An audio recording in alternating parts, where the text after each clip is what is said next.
दोस्तों, आज हम एक ऐसे भक्त के बारे में जानेंगे जिनको मार पड़ी तो जगन्नाथ महाप्रभु ने चोट अपने ऊपर ले ली। ये संत कोई और नहीं, जगन्नाथ महाप्रभु के परम भक्त श्री माधव दास जी हैं। श्री माधव दास जी कान्यकुब्ज ब्राह्मण थे। उनका हृदय हर समय जगन्नाथ जी के भक्ति में निमग्न रहता था। गृहस्थ आश्रम में इन्होंने अच्छी धन संपत्ति कमाई।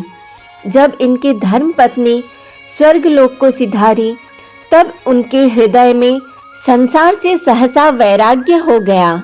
संसार को निसार समझकर उन्होंने घर छोड़ जगन्नाथपुरी का रास्ता पकड़ा। वहां पहुंचकर समुद्र के किनारे एकांत स्थान में पड़े रहे और अपने को भगवत ध्यान में तल्लीन कर दिया। ऐसे ध्यान मग्न हुए कि उनको अन्न जल की भी सुध न रही। प्रेम की यही दशा है। इस प्रकार जब बिना अन्न जल कई दिन बीत गए, तब दयालु जगन्नाथ जी को उनका इस प्रकार भूखा रहना सहा न गया। तुरंत सुभद्रा जी को आज्ञा दी कि आप स्वयं उत्तम से उत्तम भोग सुवर्ण थाल में रखकर मेरे भक्त माधव के पास पहुंचाओ। सुभद्रा जी प्रभु की आज्ञा पाकर सुवर्ण थाल सजाकर माधव दास जी के पास पहुंची।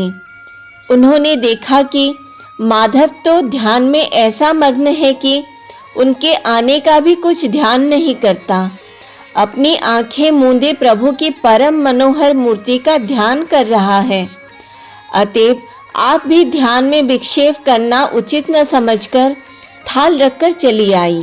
जब माधव दास जी का ध्यान समाप्त हुआ, तब वे सुवर्ण का थाल देखकर भगवत कृपा का अनुभव करते हुए आनंदाश्रु बहाने लगे। भोग लगाया, प्रसाद पा थाल को एक ओर रख दिया, फिर ध्यान मग्न हो गए।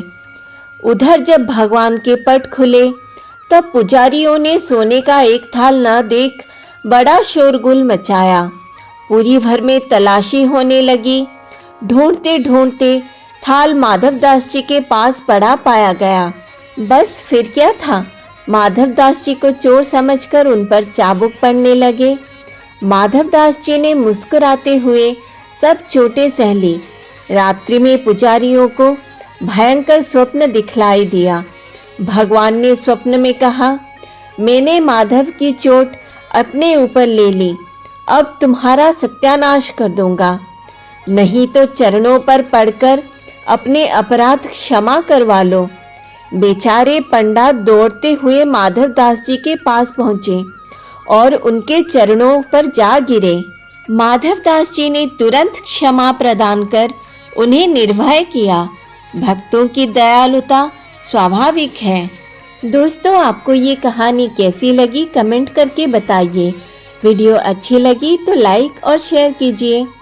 ऐसे भावपूर्ण भक्तों की कहानी सुनने के लिए अगर आपने अभी तक हमारी कथाएं चैनल को सब्सक्राइब नहीं किया है, तो सब्सक्राइब कर दीजिए और बेल आइकन को भी प्रेस कर दीजिए ताकि लेटेस्ट वीडियो का नोटिफिकेशन आपको मिल सके। धन्यवाद। राधे राधे।